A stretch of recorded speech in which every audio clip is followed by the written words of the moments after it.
আসসালামু আলাইকুম দ্বাদশ শ্রেণীর শিক্ষার্থী বন্ধুরা, আশা করি তোমরা ভালো আছো। আমরা এখন হিসাব বিজ্ঞান বিষয়ের প্রথম পত্রের অষ্টম অধ্যায় দৃশ্যমান অদৃশ্য সম্পদের হিসাব রক্ষণ নিয়ে আলোচনা করব। এই অধ্যায়টা জানতে গেলে আমাদেরকে জানতে হবে সম্পদ কী। সম্পদ হলো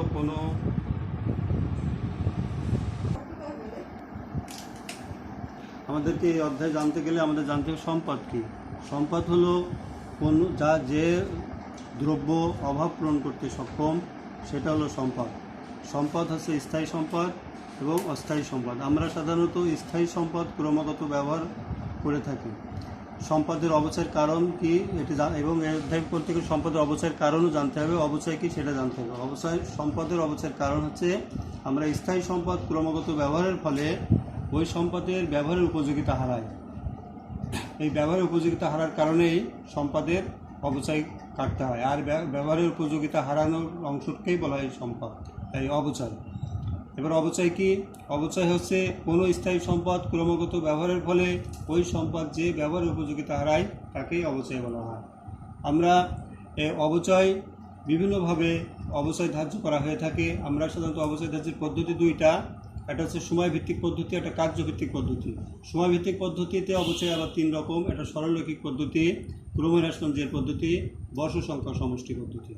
তারপরে কার্যভিত্তিক পদ্ধতিতে তিনভাবে ভাগ করা যায়। আছে কর্মঘণ্টা পদ্ধতি, উৎপাদন একক পদ্ধতি, দূরত্ব বা মাইল পদ্ধতি। এই ছয়ভাবে আমরা সাধারণত অবচয় নির্ণয় করে থাকি। তাহলে আমি এখন তোমাদেরকে এর ভিতরে আমি সরলরৈখিক পদ্ধতিতে অবচয় নির্ধারণ পদ্ধতি আমি আলোচনা করব। তার আগে আমাদের এই অধ্যায়ে অবচয় অঙ্ক করতে গেলে আমাদেরকে কি কি বিষয় জানতে হবে সেটা জেনে নিই। অবচয় নির্ণয়ের ক্ষেত্রে বিবেচ্য বিষয়সমূহ সম্পদ অর্জিত মূল্য, অর্থাৎ একটি সম্পদ ক্রয় করার সাথে সাথে আমরা ব্যবহার করতে পারি না, এর সাথে আনুষঙ্গিক কিছু খরচ থাকে। সেই খরচগুলো যোগ করে আমরা সম্পদের অর্জিত মূল্য পাই, অর্থাৎ ক্রয় মূল্য যোগ ক্রয় সংক্রান্ত যাবতীয় খরচ। ক্রয় সংক্রান্ত যাবতীয় খরচ বলতে বোঝায় আমদানি শুল্ক, ক্রয় পরিবহন, ক্রয় শুল্ক, এবং তারপরে সম্পদ সংস্থাপন ব্যয় ইত্যাদি। এগুলো হচ্ছে ক্রয় সংক্রান্ত যাবতীয় খরচ, অর্থাৎ ক্রয় প্লাস ক্রয় সংক্রান্ত যাবতীয় খরচ একসাথে যোগ করলে আমরা পাই সম্পদের অর্জিত মূল্য। এরপরে আমাদেরকে জানতে হবে ভগ্নবশেষ মূল্য কি। ভগ্নবশেষ মূল্য হচ্ছে সম্পদের আয়ুষ্কাল শেষে ওই সম্পদের একটি মূল্য, অর্থাৎ সম্পদ হিসেবে পাওয়া যায় না, ওই সম্পদে এমনি একটি মূল্য পাওয়া যায় বা একটি মূল্য পাওয়া যাবে বলে আশা করা হয়, সেটি হলো ভগ্নবশেষ মূল্য। অর্থাৎ আয়ুষ্কাল শেষে যে মূল্যটা পাওয়া যাবে বলে আশা করা যায় তাকে বলা হয় ওই সম্পদের ভগ্নবশেষ মূল্য। এরপরে অবচয়যোগ্য মূল্য বা অবচিত মূল্য। আমাদের অবচয়যোগ্য মূল্য বা অবচিত মূল্য জানতে হবে। অবচয়যোগ্য মূল্য কীভাবে নির্ণয় করব আমরা? অর্জিত মূল্য, সম্পদের অর্জিত মূল্য বিয়োগ ভগ্নাবশেষ মূল্য। সম্পদের অর্জিত মূল্য থেকে আমরা ওই যে ভগ্নাবশেষ মূল্য আশা করি সেটা বাদ দিলে আমরা পাবো অবচয়যোগ্য মূল্য বা অবচিত মূল্য।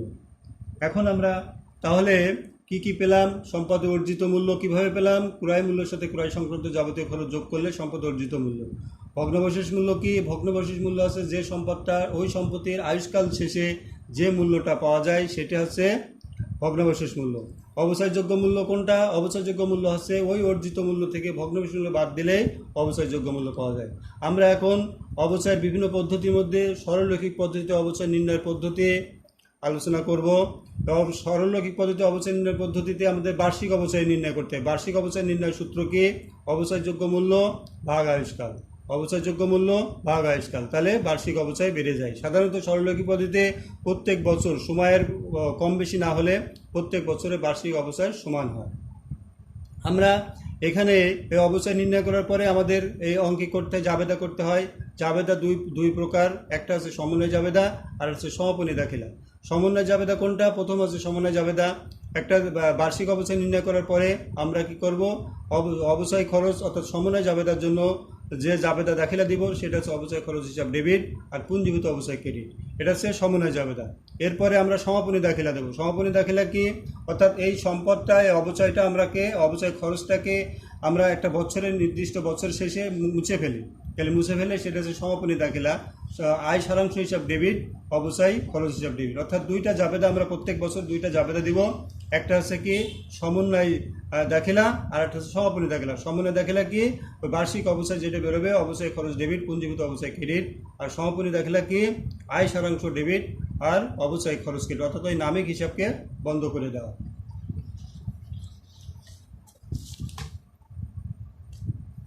এবার আমরা দেখব বার্ষিক অবচয় কিভাবে বের করব। বার্ষিক অবচয় আমরা ইতিপূর্বে দেখেছি বার্ষিক অবচয় কীভাবে বেরোয়। আমরা এখন একটি অঙ্ক পড়ব, সেই অঙ্কের গাণিতিক সূত্র যাচাইয়ের চেষ্টা করব কি বলে দেখা যাক।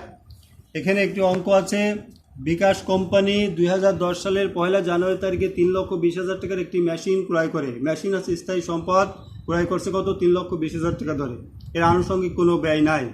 বলছে মেশিনটি আনুমানিক আয়ুষ্কাল 10 বছর, অর্থাৎ একে 10 বছর ব্যবহার করা যাবে বলে ধরে নেওয়া হচ্ছে। এটা 10 বছর ভোগ দখল করতে পারবো এবং 10 বছর পর এর ভগ্নাবশেষ মূল্য পাওয়া যেতে পারে 20,000 টাকা। অর্থাৎ 10 বছর পর এর ভগ্নাবশেষ মূল্য পাওয়া যাবে কত, 20,000 টাকা।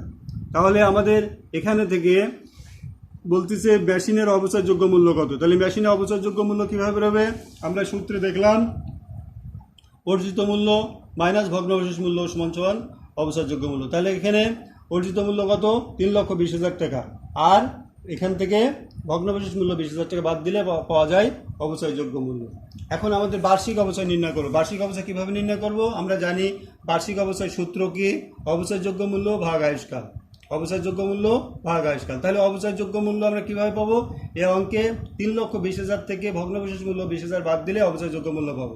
তাহলে 3,20,000 অর্থাৎ অর্জিত মূল্য মাইনাস ভগ্নাবশেষ মূল্য ভাগ আয়ুষ্কাল, এটা হচ্ছে কি বার্ষিক অবচয়। তাহলে 3,20,000 বিয়োগ ভগ্নাবশেষ মূল্য 20,000, আয়ুষ্কাল 10 বছর। তাহলে একে 3 লক্ষ ভাগ 10 সমান সমান 30,000 টাকা। তাহলে বার্ষিক অবচয় কত হলো, 30,000 টাকা। তাহলে আমাদের এখানে বার্ষিক অবচয় পেলাম, অবচয়যোগ্য মূল্য পেলাম। এখন আমাদের খ অপশন সরলরৈখিক পদ্ধতিতে প্রথম 4 বছরের অবচয় সারণী তৈরি করো। তাহলে অবচয় সারণী তৈরি করতে গেলে আমাদের যে উপাত্ত লাগে, বছর, অবচয়যোগ্য মূল্য, বার্ষিক অবচয়, পুঞ্জীভূত অবচয়, পুস্তক মূল্য। তাহলে আমরা এই খ অপশানে কী করলাম, অবচয় সারণী তৈরি করলাম। অবচয় সারণী তৈরি করতে গেলে প্রথমে আমরা বছর, আমরা একটি ছক আঁকলাম। সেই ছকে আমাদের রো কলামে বছর, তারপরে আছে বছর, প্রথমে আমরা একটি কলাম করে নিলাম। প্রথম কলামে আছে বছর, দ্বিতীয় কলামে অবচয়যোগ্য মূল্য, তৃতীয় কলামে বার্ষিক অবচয়, চতুর্থ কলামে পুঞ্জীভূত অবচয়, পঞ্চম কলামে পুস্তক মূল্য অর্থাৎ সম্পত্তির পুস্তক মূল্য। তাহলে এখানে আমাদের দেখা যাচ্ছে যে প্রথম 4 বছরের অবচয়যোগ্য অবচয় সারণী তৈরি করতে বলছে। তাহলে প্রথম 4 বছর আমরা মানে সম্পত্তি কিনেছি কত সালে, 2010 সালে 1 জানুয়ারিতে। তাহলে 2010 সালে আমরা সম্পত্তি কিনলাম। তাহলে প্রথম বছর 2010, অবচয়যোগ্য মূল্য কত, অবচয়যোগ্য মূল্য আমরা আগে বের করে নিলাম 3 লক্ষ টাকা। সেই 3 লক্ষ টাকা অবচয়যোগ্য মূল্য। বার্ষিক অবচয় আমরা আগে নির্ণয় করে নিয়েছি কত, 30,000 টাকা। তাহলে বার্ষিক অবচয় 30,000। পুঞ্জীভূত অবচয় কত, পুঞ্জীভূত অবচয় অর্থাৎ প্রথম বছরে অবচয় যেটা হয় সেটাই পুঞ্জীভূত অবচয়। তাহলে পুঞ্জীভূত অবচয় আসছে কত, 30,000 টাকা। তাহলে এবার পুস্তক মূল্য, পুস্তক মূল্য কীভাবে পেলাম, পুস্তক মূল্য হচ্ছে কি আমাদের পুস্তক মূল্য থাকছে কত, প্রথম বছর শেষে আমাদের 3,20,000 টাকা অর্জিত মূল্য ছিল। অর্জিত মূল্য থেকে অবচিত পুঞ্জীভূত অবচয় বাদ দিলে, আমার 30,000 টাকা বাদ দিলে এখানে 2,90,000 টাকা। তাই 2,90,000 টাকা হচ্ছে আমাদের প্রথম বছর শেষে পুস্তক মূল্য। তারপরে অনুরূপভাবে 2011 সালে আমরা পুরো সম্পদটা ভোগ দখল করেছি। অবচয়যোগ্য মূল্য একই, 3 লক্ষ টাকা। বার্ষিক অবচয় কত, 30,000 টাকা। তাহলে পুঞ্জীভূত অবচয়কে বাড়তে যায়, অর্থাৎ আগের বছরে ছিল 30,000 টাকা, পরের বছর অবচয় 30,000। তাহলে 30 যোগ করলে 60,000 টাকা পুঞ্জীভূত অবচয় হলো। এবার আমরা কি করলাম, পুস্তক মূল্য কীভাবে পেলাম, ওই 3,20,000-এর সাথে এই পুঞ্জীভূত অবচয় বাদ দিলে 2,60,000 টাকা পুস্তক মূল্য থাকলো। এরপরে 2012 সালে আমরা একইভাবে অবচয়যোগ্য মূল্য 3 লক্ষ টাকা। বার্ষিক অবচয় অর্থাৎ সময়ের যদি পরিবর্তন না হয়, বার্ষিক অবচয় একই হয়, তাহলে বার্ষিক অবচয় 30,000 টাকা। পুঞ্জীভূত অবচয় আগে ছিল 60,000 টাকা, পরে 30,000 যোগ হয়ে হলো 90,000 টাকা। এবার আমরা পুস্তক মূল্য থেকে অর্থাৎ অর্জিত মূল্য থেকে পুঞ্জীভূত অবচয় বাদ দিলে আমাদের পুস্তক মূল্য দাঁড়াচ্ছে 2,30,000, অর্থাৎ তৃতীয় বছর শেষে পুস্তক মূল্য দাঁড়ায় 2,30,000 টাকা। অনুরূপভাবে 2013 সালের আমরা অবস্থায় সারণী করলে আমাদের এখানে অবস্থাযোগ্য মূল্য কত? 3 লক্ষ টাকা, একই অবস্থাযোগ্য মূল্য। এরপর বার্ষিক অবস্থায় 30,000 টাকা আমরা আগে বের করে নিয়েছি, 30,000 প্রত্যেক বছরই সমান হবে। তারপরে পুঞ্জীভূত অবস্থায় কি? আমাদের আগের বছর পুঞ্জীভূত অবস্থা ছিল 90,000 টাকা, পরে 30,000 টাকা যোগ করে হলো 1,20,000 টাকা। আমাদের পুস্তক মূল্য কত দাঁড়ালো? আমাদের 3,20,000 থেকে 1,20,000 বাদ দিলে 2 লক্ষ টাকা। তাহলে আমাদের দেখা যায় অবস্থায় সারণীতে তৃতীয় চতুর্থ বছর শেষে পুস্তক মূল্য দাঁড়ালো 2 লক্ষ টাকা, পুঞ্জীভূত অবস্থায় হলো 1,20,000 টাকা। প্রত্যেক বছরে আমাদের বার্ষিক অবস্থায় হলো 30,000 টাকা। তাহলে এবার আমরা কি হলো, অবস্থায় সারণী হয়ে গেল। এবার যদি আমরা গ অপশানে জাবেদা করি, তাহলে জাবেদা আমরা 4 বছরের জাবেদা করলে আমরা প্রথম 2010 সাল ডিসেম্বর, 2010 সালের জানুয়ারি 1 তারিখ, জানুয়ারি তত আমাদের প্রকৃত জাবেদা করতে হবে। এই সম্পদটা আমরা কিনেছি কত দিয়ে? আমাদের জাবেদার ছক আছে কি? প্রথমে তারিখ, তারপরে বিবরণ, জাবেদা পৃষ্ঠা, ডেবিট টাকা, ক্রেডিট টাকা। তাহলে আমাদের এই হলো ছক। এখন আমরা জানুয়ারি 1 তারিখে সম্পদটা কিনেছি কত? 2010 সালের 1 জানুয়ারি তারিখে। তাহলে জানুয়ারি 1 তারিখে কি সম্পদ কিনেছি? মেশিন ক্রয় করেছি। তাহলে মেশিন হিসাব ডেবিট। আর কিভাবে কিনেছি টাকাটা? মেশিনটা আমরা চেকের মাধ্যমে কিনেছি অথবা নগদ টাকা দিয়েছি। সাধারণত বর্তমান চেকে লেনদেন হয়, তাহলে আমরা ব্যাংক হিসাব ক্রেডিট। যদি চেকে কিনে তাহলে ব্যাংক হিসাব। তাহলে 3,20,000 টাকা। এটা হচ্ছে শুরুতেই জাবেদা। আমরা যখন একটি সম্পদ ক্রয় করব বা বিক্রয় করব, সাথে সাথে সেই জাবেদাটা লিখব। এটা সাধারণ জাবেদা। এরপরে আমরা 30 তারিখে 2010 সাল ডিসেম্বর 31, অর্থাৎ বছরের শেষ তারিখে আমরা সমন্বয় দাখিলা দেব। সমন্বয় দাখিলা কি দেব? অবচয় খরচ হিসাব ডেবিট কত? 30,000 টাকা বার্ষিক অবচয় যেটা। আর পুঞ্জীভূত অবচয় ক্রেডিট, পুঞ্জীভূত অবচয় ক্রেডিট কত টাকা? 30,000 টাকা। এটা কোন জাবেদা হলো? এই জাবেদাটা হলো সমন্বয় জাবেদা। এবার আমরা সমাপনী দাখিলা জাবেদা দিব। ঠিক একই তারিখে 2010 ডিসেম্বর 31 সমাপনী দাখিলা দেবো। সমাপনী দাখিলা কী করবো? নামিক হিসাব, অবচয় খরচ আছে, নামিক হিসাবকে বন্ধ করবো। তাহলে কোথায় বন্ধ করব? আয় ব্যয় হিসাব ডেবিট, আয় ব্যয় হিসাব ডেবিট বা আয় সারাংশ ডেবিট। আর অবচয় খরচ ক্রেডিট, অবচয় খরচ ক্রেডিট কত টাকা? 30,000 টাকা। 30,000 টাকা। অনুরূপভাবে আমাদের 2010 ক্লোজ হলো 2011 ডিসেম্বর 31। কি দেবো আমাদের? 2010 ক্লোজ হলো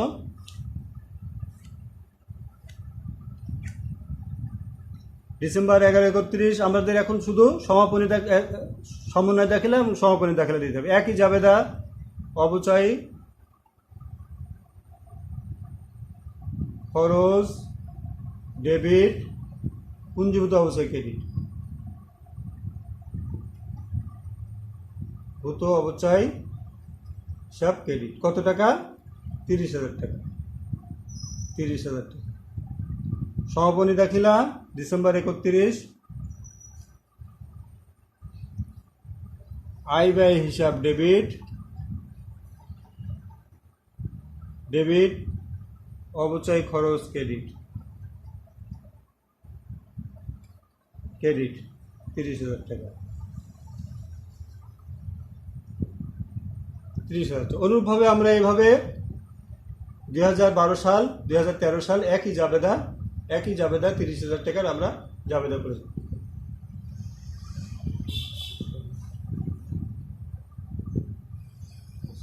তাহলে শিক্ষার্থী বন্ধুরা ধন্যবাদ। এইভাবে আমরা জাবেদা ক্লোজ করব, তাহলে তোমরা এর আলোকে বেশ কয়েকটি বই থেকে তোমাদের বই থেকে চেষ্টা করবে এবং অঙ্কটা করবে। ধন্যবাদ। আজকের মতো আগামী ক্লাসের আহ্বান জানিয়ে আমার ক্লাস শেষ করব।